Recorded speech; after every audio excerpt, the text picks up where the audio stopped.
Innal hamdalillah nahmaduhu wa nasta'inuhu wa nastaghfiruh wa na'udzu billahi min syururi anfusina wa min sayyiati a'malina may yahdihillahu fala mudhillalah wa may yudhlil fala hadiyalah. Asyhadu an la ilaha illallah wahdahu la syarikalah wa asyhadu anna Muhammadan abduhu wa rasuluh. Amma ba'd.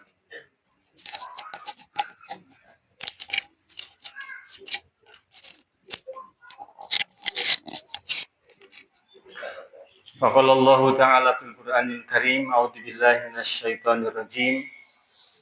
Wa idza sa'alaka 'ibadi anni fa inni qarib ujibu da'wata da'i idza da'ani falyastajibu li wal yu'minu bi la'allahum yarshudun.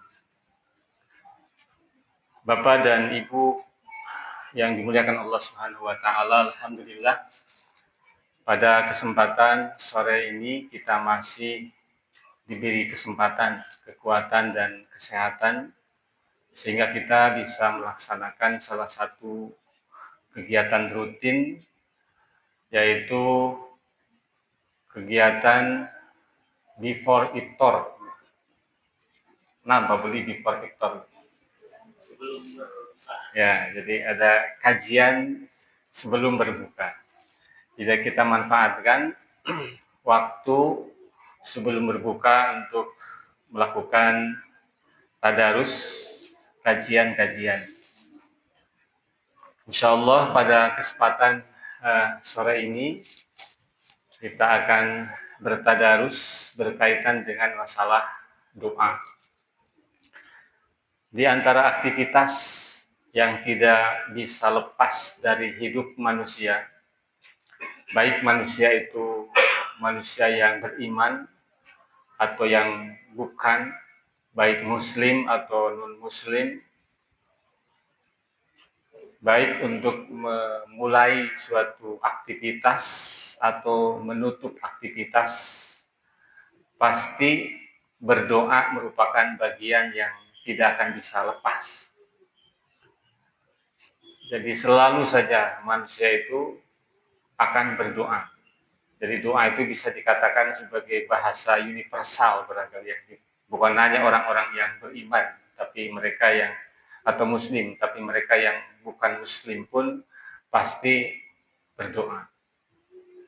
Berdoa itu bukan hanya dalam urusan-urusan yang sifatnya penting, genting, serius, bahkan dalam urusan-urusan yang sekadar permainan saja, main bola itu Pak, kan main bola permainan gitu ya.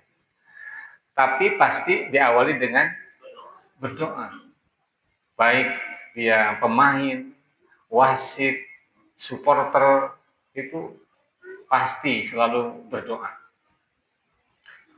Walaupun kalau main bola doanya pasti semuanya ingin menang gitu ya.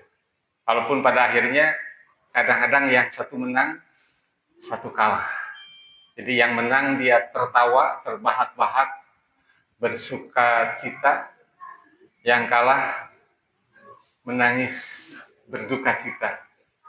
Jadi itu artinya dia tertawa di atas penderitaan yang lain.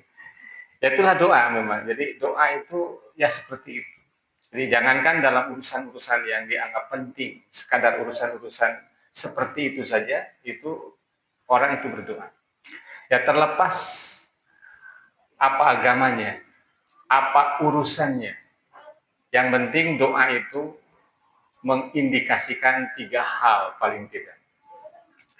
Jadi doa itu menjadi indikator dari 3 hal.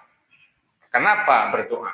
Pertama, dengan doa itu menunjukkan bahwa ada tekad. Jadi ada keinginan yang kuat. Biasanya begitu, ketika akan melakukan sesuatu, karena sesuatu yang akan dilakukan itu dengan penuh semangat dan dengan penuh tekad, itu biasanya diawali dengan berdoa. Berbeda kalau sesuatu itu yang biasa-biasa saja. dan dia pun melakukannya tidak terlalu begitu antusias, ya berjalan saja. Ini yang pertama. Jadi doa menunjukkan ada tekad yang kuat terhadap sesuatu. Yang kedua, indikasi yang kedua, doa itu menunjukkan adanya kesadaran. Kesadaran akan kelemahan dan keterbatasan dirinya. Jadi dirinya mengakui bahwa sehebat apapun, sekuat apapun, sebanyak apapun persiapan yang dia lakukan, pada akhirnya dia akan menyadari bahwa ternyata dia tuh lemah gitu. Kalau pemain bola itu kan pasti latihannya luar biasa. Pemain tinju itu latihannya sangat luar biasa. Kalau tinju itu hanya 12 ronde barangkali, tapi latihannya bisa sampai 30 ronde mungkin. Namanya latihan memang harus benar-benar dilakukan. Tapi ketika bermain yang sebenarnya tetap saja berdoa. Kenapa berdoa? Karena di situ ada kesadaran bahwa sehebat apapun manusia tetap saja memiliki keterbatasan, memiliki kelemahan. Karena ada kesadaran itu maka berdoa. Yang ketiga, dengan doa itu menunjukkan adanya keyakinan bahwa Tuhan itu ada. Nah, gitu ya. Jadi terlepas Tuhan yang dia percayai apa, tetapi dengan berdoa pasti dia yakin bahwa Tuhan itu ada. Bukan hanya ada, tapi Tuhan itu yang maha kuasa dan memiliki kekuatan bisa mewujudkan apa yang diinginkan, bahkan melebihi kekuatan dirinya. Nah, itu yang saya pahami. Jadi doa, dibalik doa yang diucapkan paling tidak memiliki 3 hal. Pertama, ada tekad yang kuat. Yang kedua, menyadari akan kelemahan diri. Yang ketiga, yakin adanya Tuhan. Nah, bagi seorang muslim, tentu saja berdoa itu tidak hanya dalam hal-hal tertentu. Seorang muslim itu pasti selalu akan berdoa. Dia akan berdoa kepada Allah dalam setiap keadaan. Bukan hanya ketika butuh. Ketika dia butuh sesuatu baru berdoa. Tetapi bagi seorang muslim, dia akan selalu berdoa terhadap Allah dalam segala hal. Bahkan bagi seorang muslim, ingin bisa beramal, beribadah dengan baik pun itu dia berdoa. Allahumma a'inni ala dzikrika wa syukrika wa husni ibadatika. Ingin beribadah yang benar, yang baik, itu tidak cukup hanya mengandalkan pengetahuannya, tapi dia pun memohon bantuan kepada Allah. Allahumma a'inni, ya Allah bantu aku. Itu seorang mukmin begitu. Bahkan seorang mukmin akan terus berdoa dalam sholat ihdinas siratal mustaqim, terus saja diulang-ulang. Bukan karena dia belum yakin berada di jalan yang lurus, tetapi dia ingin tetap berada di jalan lurus itu. Jangan sampai kemudian berpaling atau dipalingkan ke jalan yang lain. Nah, itulah sikap seorang mukmin, seorang muslim, dia akan terus berdoa kepada Allah. Bahkan ingin amalnya itu amal soleh yang diridhoi oleh Allah Subhanahu wa taala. Rabbi auzi'ni an ashkura ni'mataka allati an'amta alayya wa ala walidayya wa an a'mala sholihan tardahu. Jadi ya Allah, beri kekuatan untuk bisa beramal soleh, yaitu amal yang diridhoi oleh Allah. Bapak Ibu yang dimuliakan Allah Subhanahu wa taala, Allah mengingatkan kepada kita bahwa ada sebahagian manusia yang mereka itu berdoa kepada Allah dengan sangat serius, dengan sangat bersungguh-sungguh berdoa. Bahkan bila perlu dia minta bantuan kepada yang lain untuk minta didoakan. Atau mungkin mengadakan suatu kegiatan yang dianggap sebagai kegiatan yang baik, mengumpulkan orang-orang lalu meminta kepada orang-orang itu untuk minta didoakan. Bahkan dia kelihatan begitu khusyuk dan sungguh-sungguh doanya, terutama kalau ada masalah-masalah yang berat. Gitu. Bahkan dia akan terus berdoa, baik berbaring, duduk, atau berdiri. Terus berdoa. Tetapi kata Allah, ketika situasi gawat itu sudah hilang, apa yang dibutuhkan itu sudah dia dapatkan, dia lupa terhadap Allah Subhanahu wa taala. Seakan-akan dia tidak pernah memohon kepada Allah. Nah, ada orang seperti itu.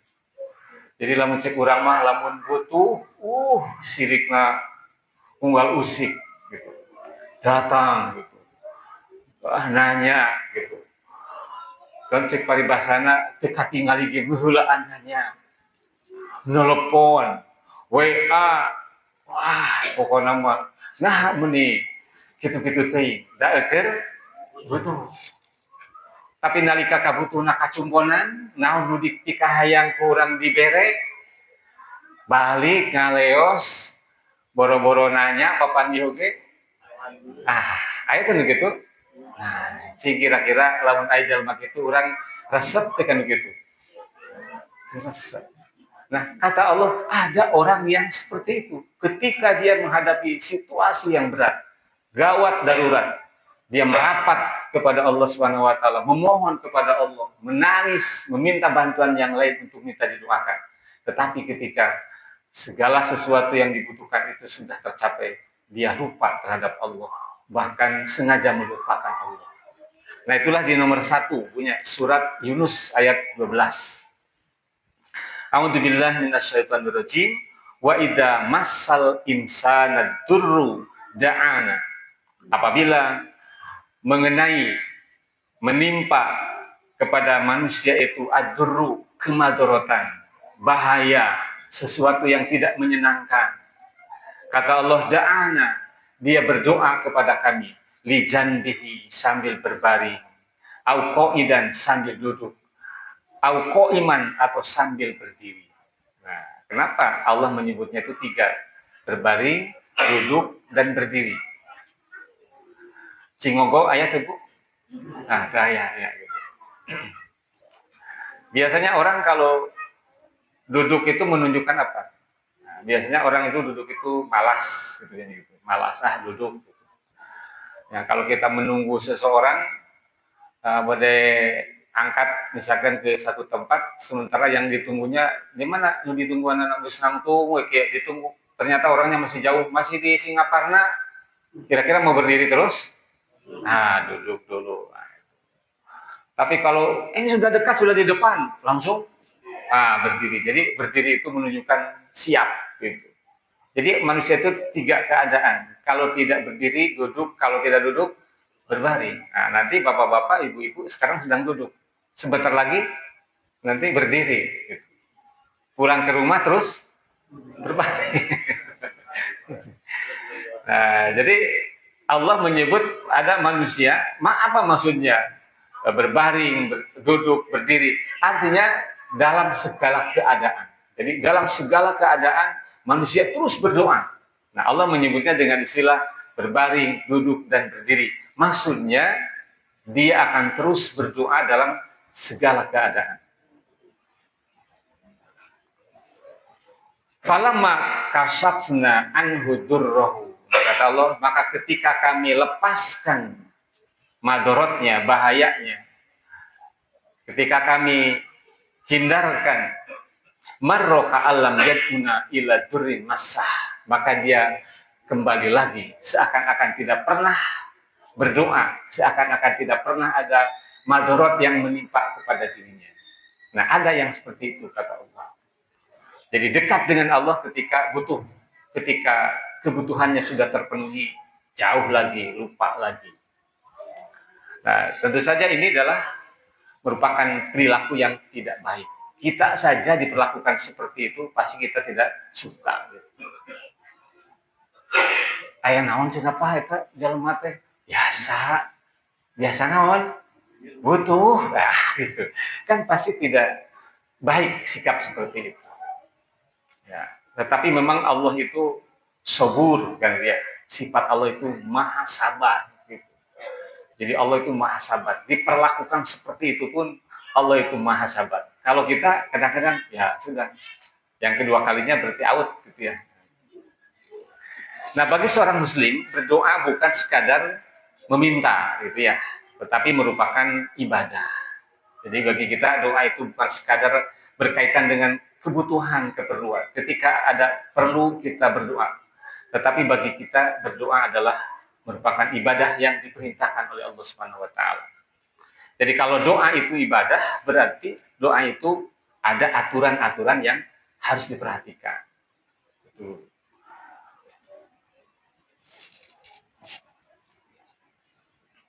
Nah, di hadis nomor 2, Nu'man bin Bashir, An-Nu'man bin Bashir, anna Rasulullah sallallahu alaihi wasallam, sesungguhnya Rasulullah sallallahu alaihi wasallam bersabda, inna du'a huwal ibadah.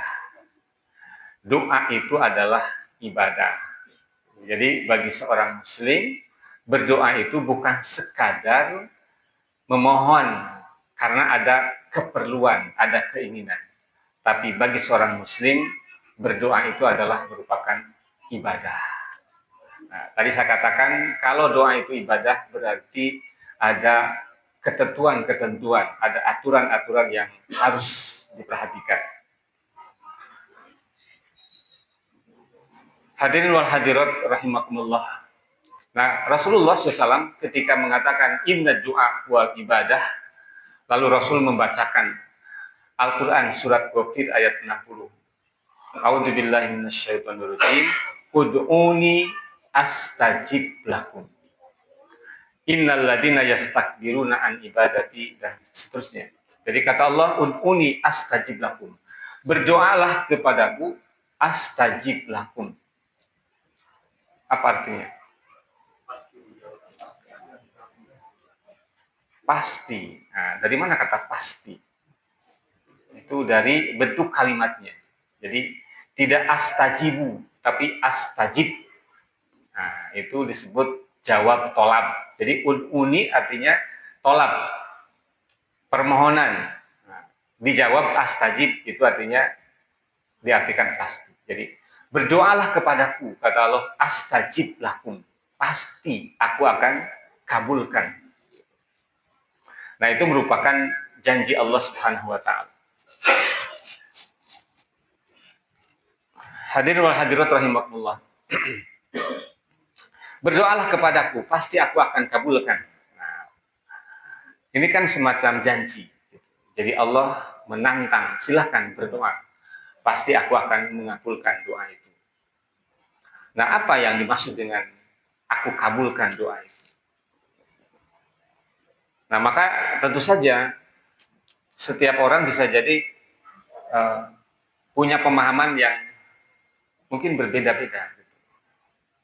Jadi ada orang mungkin yang beranggapan bahwa berdoalah kepadaku, pasti aku kabulkan. Berarti setiap berdoa pasti oleh Allah akan dikabulkan. Karena bahasanya astajib lakum. Nah, tidak sedikit orang yang memahami astajib itu adalah artinya bahwa setiap yang diminta kemudian akan terbukti.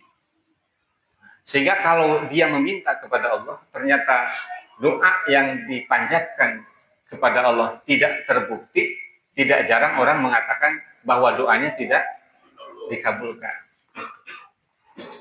Kenapa? Ya karena pemahaman dia bahwa yang dimaksud astajib itu adalah selalu saja apa yang diminta itu pasti dikabulkan. Sehingga kalau doanya sudah sekian lama dia ternyata tidak mendapatkan apa yang dimintakan, bahkan bisa jadi apa yang dia mintakan itu kebalikan, misalkan begitu.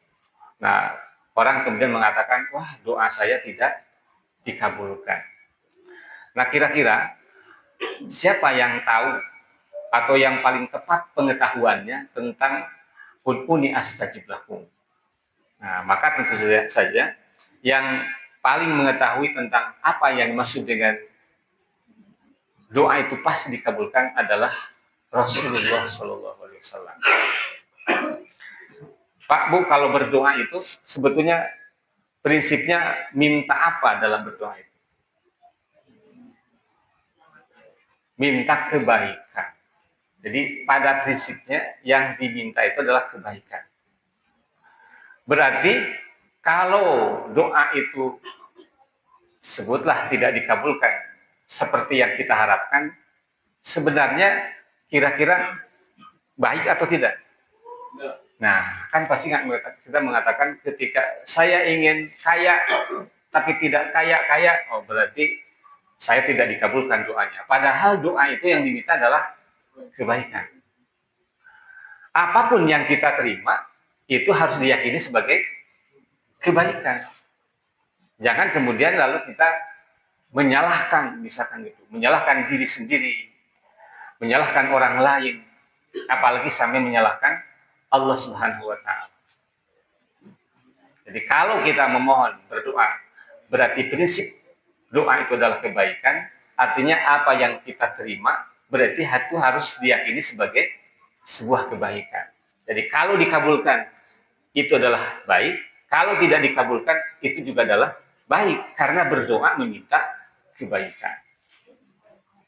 Nah ini yang harus kita pahami. Jadi jangan sampai kita memohon kepada Allah, ya Allah sembuhkan, ternyata tidak sembuh, malah sebaliknya, malah mati misalkan begitu. Nah maka jangan kemudian kita mengatakan, wah doa saya itu tidak dikabulkan. Padahal doa prinsipnya adalah minta kebaikan. Ketika Allah menjawab, berarti itu adalah kebaikan menurut Allah Subhanahu wa Ta'ala.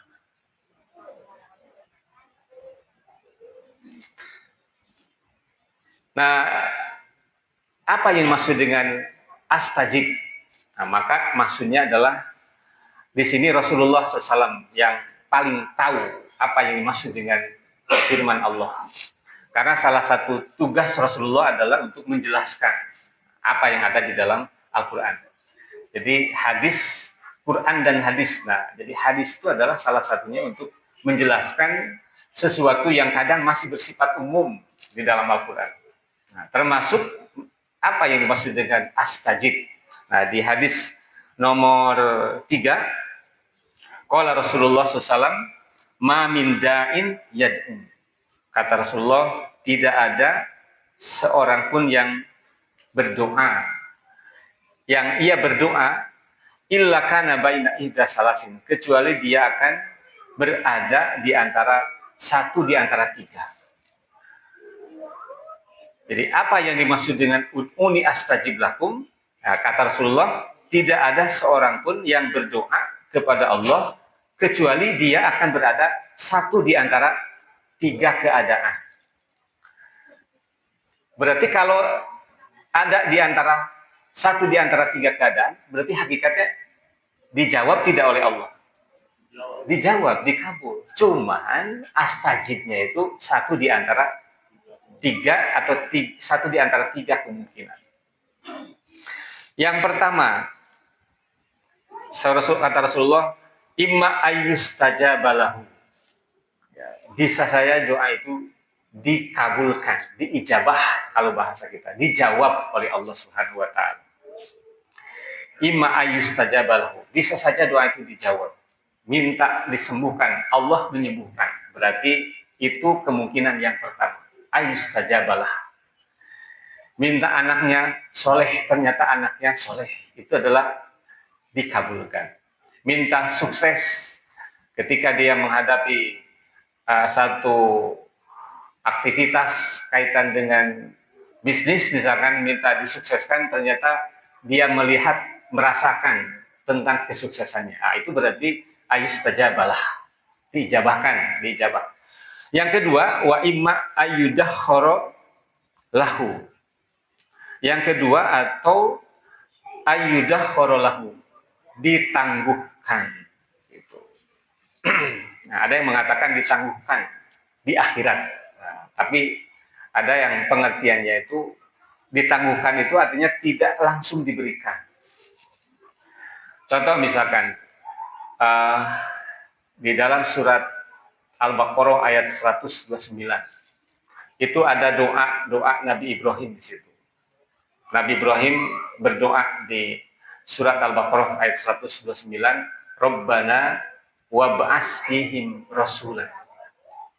Jadi di ayat itu ketika Nabi Ibrahim diperintah oleh Allah meninggikan Ka'bah dengan Nabi Ismail, setelah selesai Nabi Ibrahim berdoa kepada Allah. Salah satu doanya itu adalah Rabbana, wahai Tuhan kami, wab'as bihim rasulan. Ya Allah, utuslah di tengah mereka itu rasulan, seorang rasul. Minhum, dari kalangan mereka, yaitu kalangan mereka yang ada di Jazirah Arab itu. Yang Rasul itu kata Nabi Ibrahim, yatlu alaihim ayatika. Rasul itu pertama membacakan ayat-ayatmu kepada mereka. Wa yu'allimuhumul kitab wal hikmah.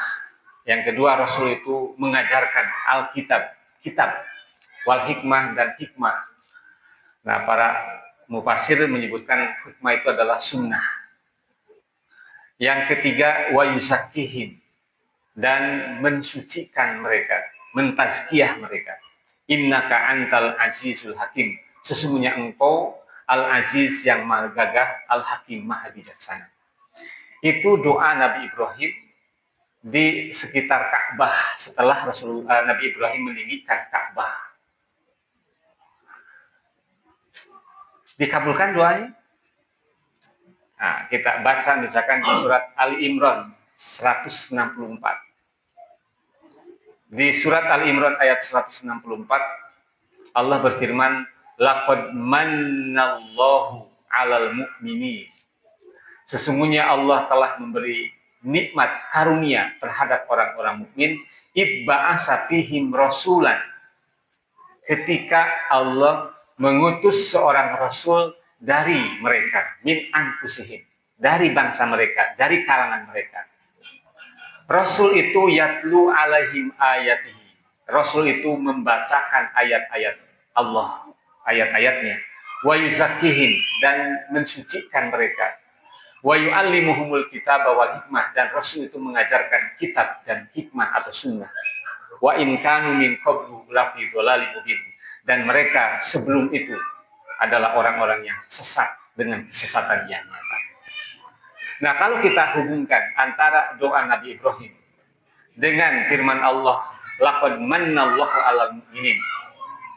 Nah, maka para ulama tafsir itu sepakat bahwa rasulan yang ada pada surat Al-Baqarah 129 dengan rasulan yang ada pada surat Al-Imran 164 itu adalah Nabi Muhammad SAW.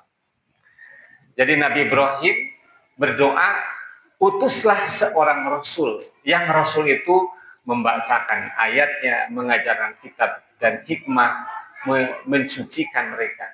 Lalu Allah di surat Al-Imran 164 menyatakan Allah mengutus seorang rasul dari kalangan mereka, membacakan ayat-ayat Allah, membersihkan mereka, mengajarkan kitab dan hikmah. Nah, itu ada kesamaan. Siapa yang maksud dengan rasul yang diutus dan sebagai nikmat bagi orang mukmin? Nabi Muhammad SAW. Nah, sekarang pertanyaannya, jarak antara Nabi Ibrahim dengan Nabi Muhammad itu berapa lama? Saya baca-baca, saya lihat, ternyata Nabi Ibrahim katanya lahir 2000 tahun sebelum Masehi. Rasulullah lahir 570 setelah Masehi. Berarti ada selisih waktu berapa? 2570 tahun. 2570. Jadi kabarnya nggak buat?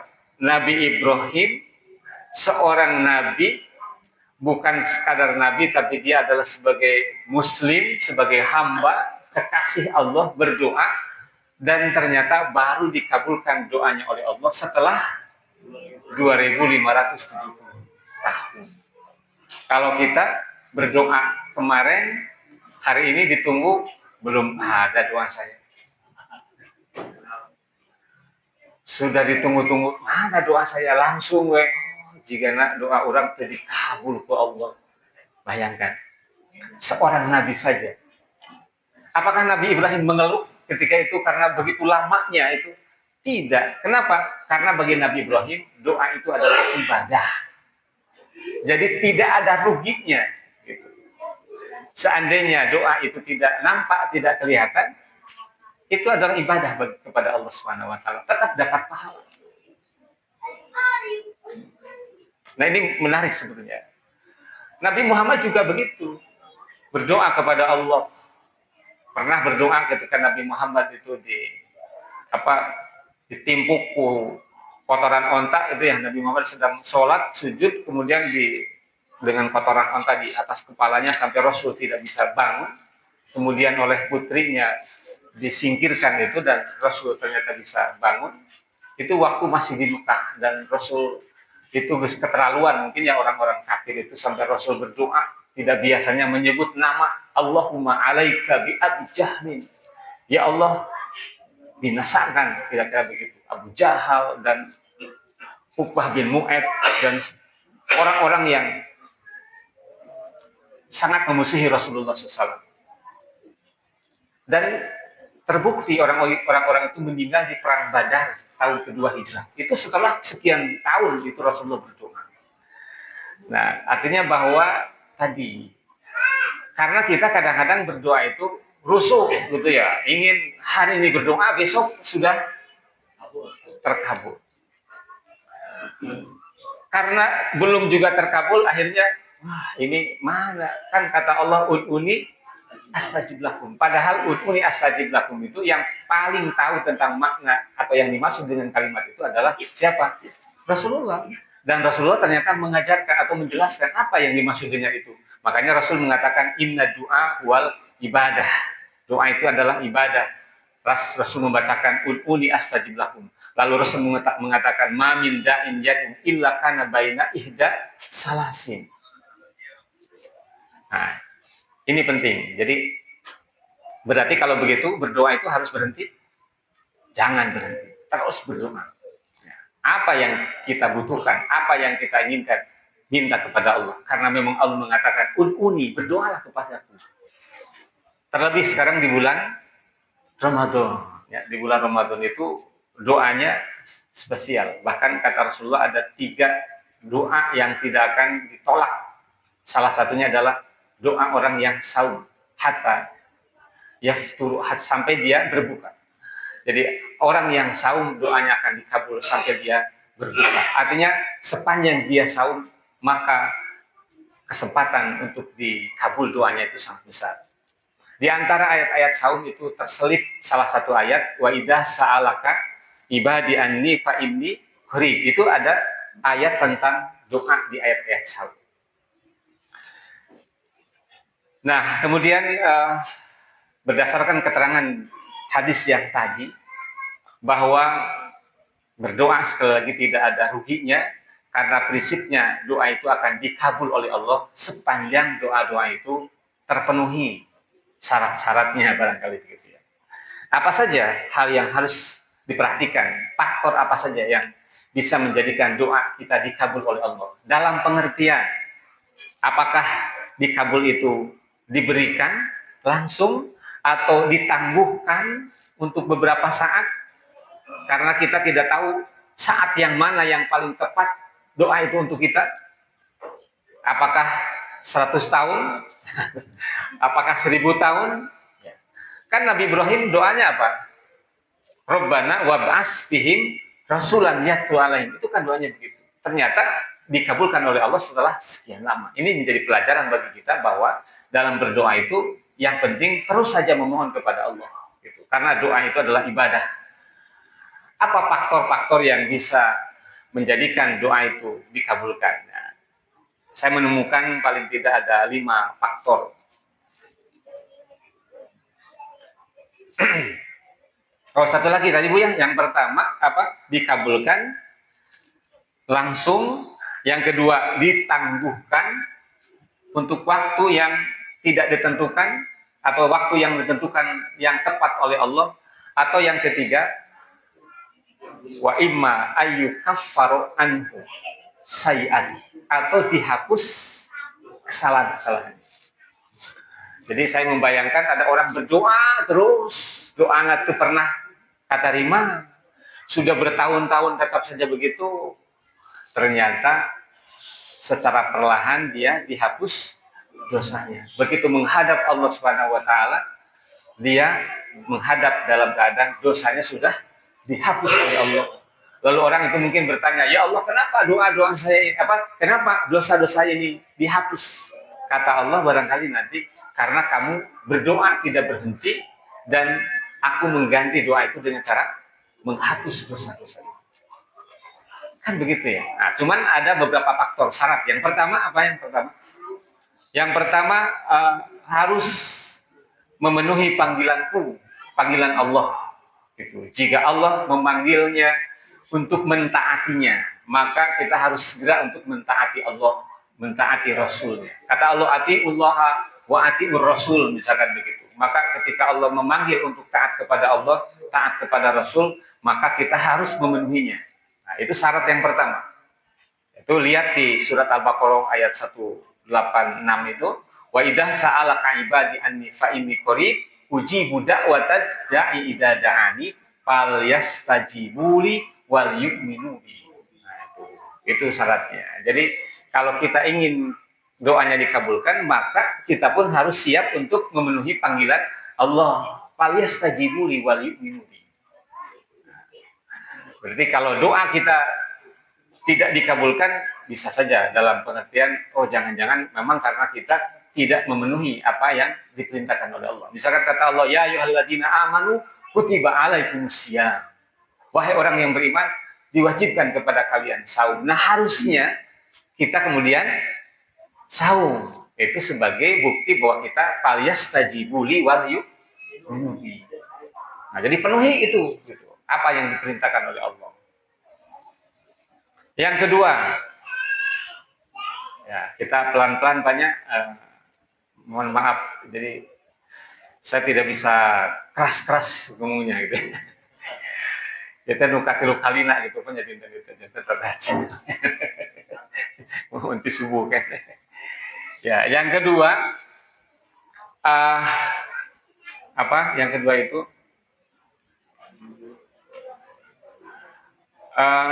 bukan itu ya. Yang kedua tuh harusnya bukan menyuruh perintah, tapi harusnya menjaga etika sopan santun dalam berdoa. Itu yang kedua.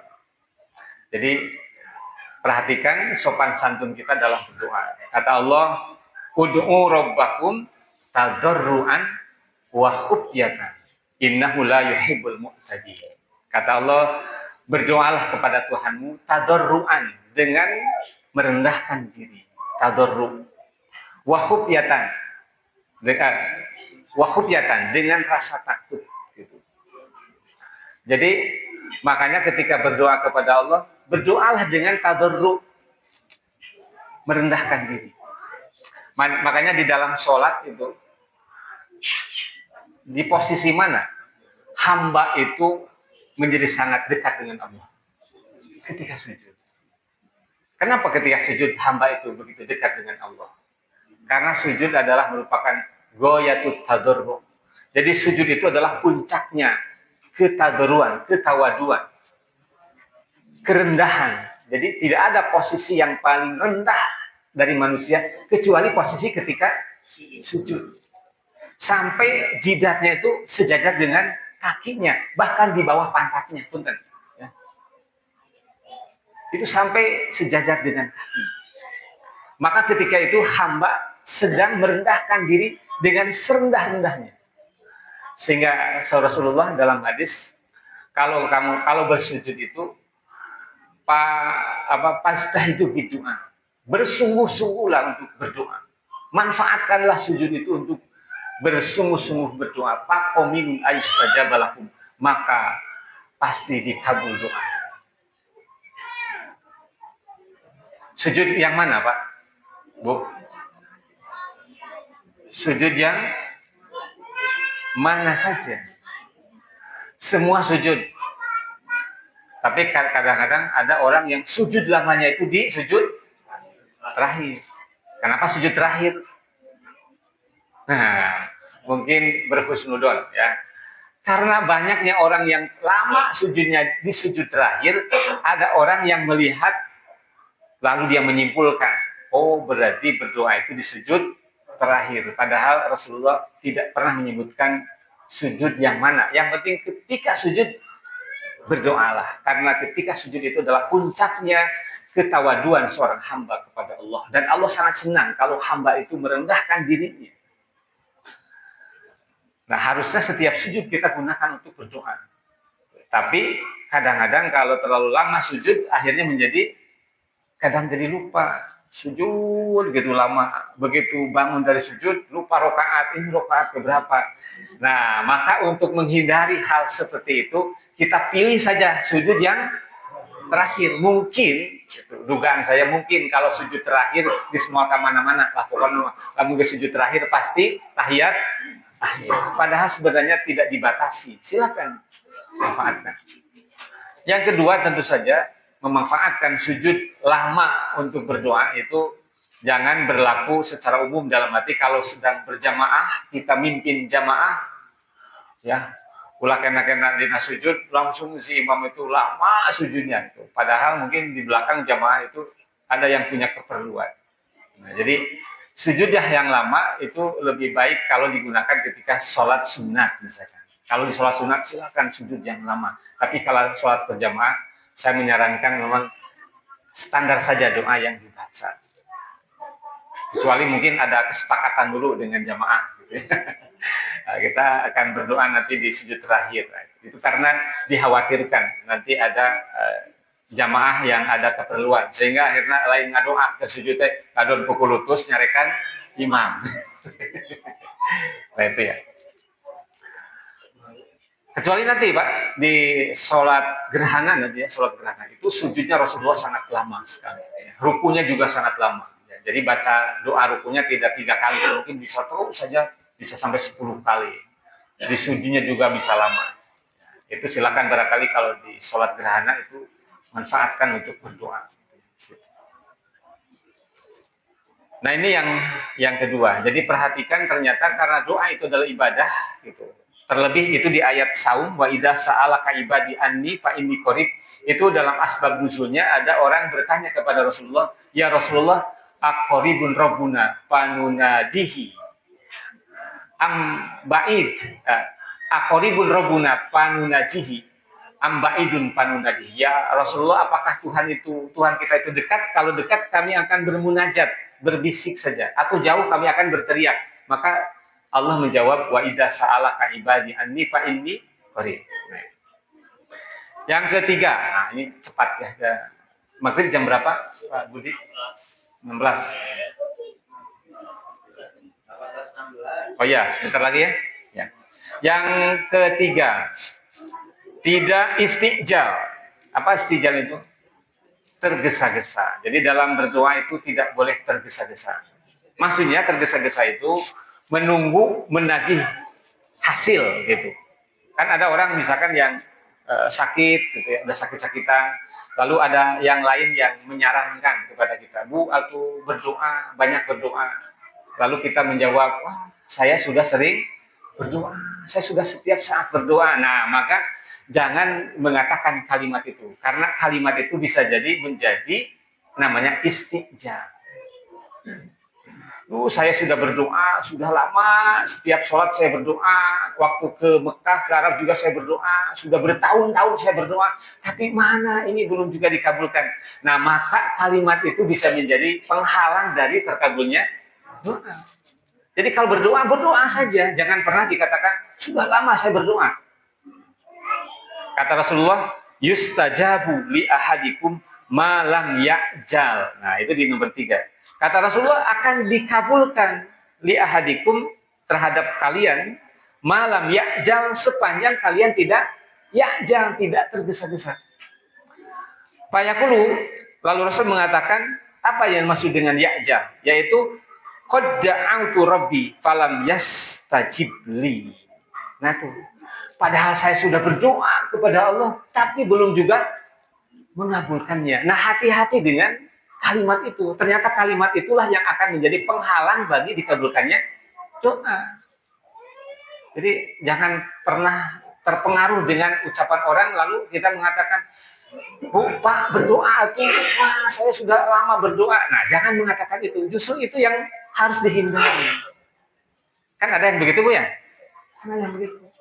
Abdi teh kirang kumaha ngadoa mah tiap wengi. Nah, hati-hati itu kata Rasulullah, sebenarnya akan dikabulkan, tapi gara-gara dia mengatakan, "Qad da'autu, saya sudah berdoa, tapi falam yastajibli, tapi ternyata Allah belum mengabulkan."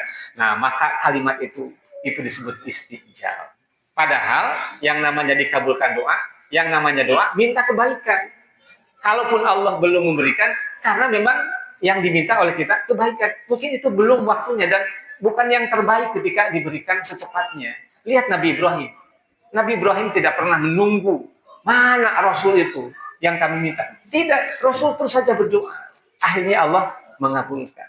Nabi Ibrahim cukup lama berdoa, Robbi habli minas sholihin. Ingin punya anak, itu sudah usia tua, belum juga dikasih anak. Terus saja berdoa. Nah, maka hindari kalimat-kalimat seperti itu. Karena itulah yang akan bisa menggagalkan. Karena kita dengan dikabulkan itu bisa dengan langsung Allah memberikan, atau menangguhkan, atau menghapus dosa kita. Jadi tidak ada ruginya kita berdoa. Kemudian yang keempat, hendaknya bersungguh-sungguh dalam berdoa. Jadi bersungguh-sungguh dan yakin, optimis doanya itu akan dikabulkan. Itu nomor 4, kata Allah, ud'ullaha wa antum muqinuna bil ijabah.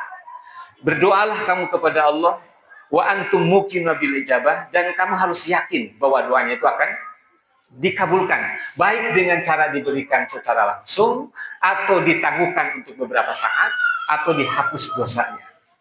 Yang mana saja, karena yang kita minta adalah kebaikan kepada Allah. Maka kata Allah, berdoalah dengan yakin gitu. Wa'lamu annallaha la yastajibu du'aan min qalbin ghafilin lahin.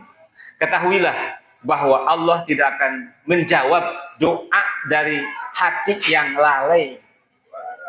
Jadi kalau doanya itu asal gitu, main-main, tidak serius gitu, heureuy, nah itu Allah tidak akan memperhatikan. Jadi harus betul-betul dalam berdoa itu. Sampai ketika sujud itu, nah itu bagaimana orang yang sujud itu kan menunjukkan dia sangat sungguh-sungguh, maka Allah itu akan mengabulkan. Ima baringa doa teh baringa leos gitu. Kalau dulu banyak sih tinggal itu di kampung gitunya, supaya tajuk Pak, ingin tajuk, terus tajuk teh di payung atau supaya namanya kulah gitu. Tambah lama lamun deka marasib teh eta geus sarepuh geuningannya, begitu asup ke masjid teh kolor tadi parosot teh teh parosotkeun kolor teh gitu, tuluy ku suku tadi kitu alungkeun. Eta sing geuring nuju alis itu kolor teh ngajajar gitu aja di pengker teh gitu, sarolat bapak-bapak teh gitu. Nah itu. Nah, begitu sholat ngadoa, begitu wiridan bari ngaleos eta Pak, ngaleos teh bari ngewat kolor gitu nya. Rabbana atina fid dunya hasanah wa fil akhirati hasanah. Eta ngabaca doa Rabbana atina itu bari ngajewang kolor gitu. Nah, si murid teh hanya eta bet di porosotkeun gitu. Ya, mungkin anggapanana da bisi aya cek sing kuring atuh memang lamun memang aya najis ngabet disimpen di kuduna diporosotkeun di mana? Di luar tuh sampaikeun dina pager asup kitu nya. Ima ongkosin najis tapi eta teu ngarasa dosa lamun nyimpen najis di mana? Di jero masjid. Duka eta mah meureunna duka kumaha nya teh duka di mana eta saking apik dipikeun ka kitu gitu nya. Nah bete di luar panginten bisa dianggap kekeset juga nama dulunya. Terus maghrib ya terakhir panginten jauhi perkara-perkara yang haram. Ternyata hal-hal yang haram itu bisa menjadi penghambat terhadap doa orang sadaya. Bapak Ibu, barangkali itu yang bisa disampaikan, sudah cukup karena sudah memasuki hampir waktu maghrib.